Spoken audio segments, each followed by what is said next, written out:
Hello friends, welcome to Tamil kitchen. இன்னைக்கு நம்ம பார்க்க போற ரெசிபி ஒரு கருவேப்பிலை பொடி எப்படி செய்யறதுன்னு பார்க்கலாம். நான் ஃபர்ஸ்ட் தேவையான பொருட்களை பார்த்துடலாம். நான் கருவேப்பிலை இன்னைக்கு 6 கப் எடுத்துர்க்கேன். பச்சை கடலை பருப்பு 1 கப், உளுத்தம் பருப்பு 1 கப், பெப்பர் 1 டேபிள்ஸ்பூன், ஜீரகம் 1 டேபிள்ஸ்பூன், கருப்பு எள்ளு 1 டேபிள்ஸ்பூன், பூண்டு 5 பல்லு, புளி தேவையான அளவு, மிளகாய் 10, உப்பு எண்ணெய் தேவையான அளவு.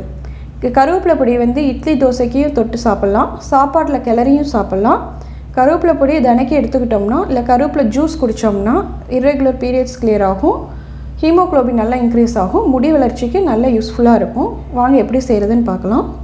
ஃபஸ்ட்டு அடுப்பில் கடாயை வச்சுட்டு 1 டேபிள் ஸ்பூன் வந்து எண்ணெய் ஊற்றிக்கோங்க. எண்ணெய் ஊற்றி பச்சைக்கடலை பருப்பு ஃபஸ்ட்டு எடுத்து வச்சுருக்கோம் பார்த்தீங்களா, 1 கப்பு, அதை எடுத்து நல்லா ஃப்ரை பண்ணிக்கோங்க.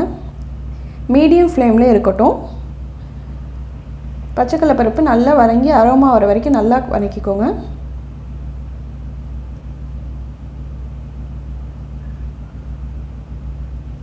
இந்த மாதிரி வதங்கினோடனே நம்ம எடுத்து வச்சுட்டு தனித்தனியாக தான் எல்லா பொருளையும் வறுக்க போகிறோம். அதனால் நான் பச்சைக்கடலை பருப்பு எடுத்து வச்சுட்டு இப்போ உளுந்தம் பருப்பு போடுறேன். உளுந்தம் பருப்பு போட்டுட்டு இப்போ 1 டீஸ்பூன் வந்து எண்ணெய் சேர்த்திக்கலாம். நான் பச்சைக்கடலை பருப்புக்கும் உளுத்தம் பருப்புக்கும் மட்டும்தான் எண்ணெய் சேர்த்துறேன், மற்றதுக்குலாம் எண்ணெய் சேர்த்தலை.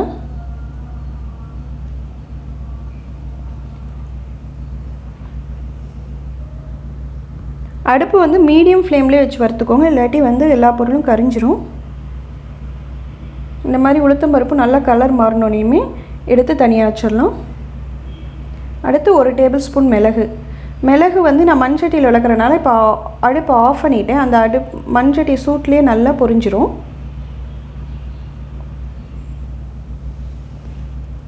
அதுக்கப்புறம் ஜீரகம் 1 டேபிள் ஸ்பூன்,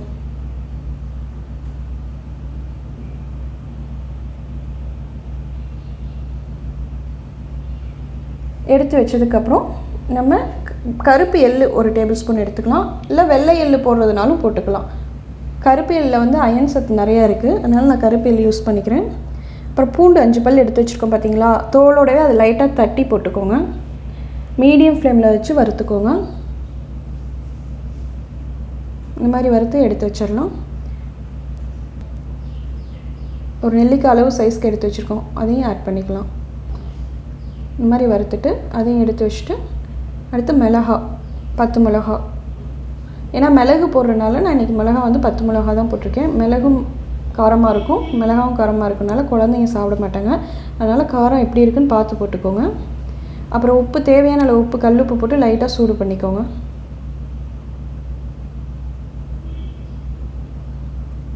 இதெல்லாம் எடுத்து வச்சுட்டு இப்போ நான் கருவேப்பிலை வந்து 6 கப் எடுத்திருக்கேன். ஃப்ரெஷ் கருவேப்பிலை தான் 6 கப் எடுத்திருக்கேன். 6 கப்பில் வந்து இப்போ 3 கப்பு மட்டும் ஃபஸ்ட்டு போட்டு ஃப்ரை பண்ண போகிறேன்.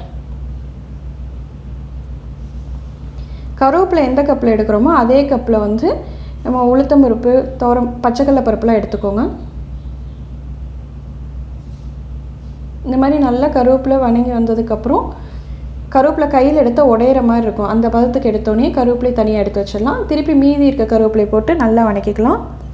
வணக்கிட்டு கருவேப்பிலை வந்து கையில் எடுத்தோடனே அப்படியே உடையணும், அந்த அளவுக்கு வந்தோடனே கருவேப்பிலை எடுத்து தனியாக வச்சுருங்க.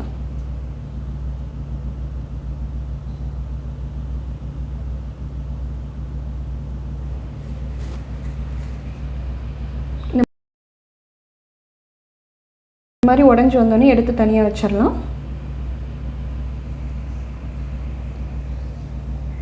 இப்போ நம்ம அரைச்சிட்டு வந்தோம்னா நமக்கு பொடி ரெடி ஆயிரும்.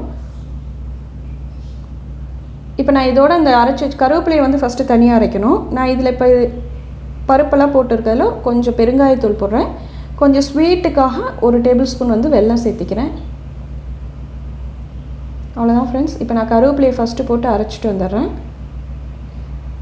நைஸாக அரைக்க வேண்டாம், சும்மா லைட்டாக அரைச்சிக்கோங்க. இந்த மாதிரி அரைச்சதுக்கப்புறம் மீதி இருக்கிற பொருட்கள்லாம் தனியாக போட்டு அரைச்சிடுங்க. நல்லா கொரகொரப்பாக அரைச்சதுக்கப்புறம் நம்ம இப்போ கருவேப்பிலையை அரைச்சி வச்சுருக்கோம் பார்த்தீங்களா, அதையும் சேர்த்து நல்லா நைஸாக அரைச்சிக்கோங்க. சேர்த்து நல்லா நைஸாக அரைச்சிக்கலாம். அவ்வளோதான் ஃப்ரெண்ட்ஸ், நமக்கு கருவேப்பிலை பொடி ரெடி. வீட்டில் ட்ரை பண்ணி பாருங்கள். இந்த வீடியோ உங்களுக்கு பிடிச்சிருந்தா லைக் பண்ணுங்கள், கமெண்ட் பண்ணுங்கள், சப்ஸ்கிரைப் பண்ணுங்கள் ஃப்ரெண்ட்ஸ். தேங்க்யூ.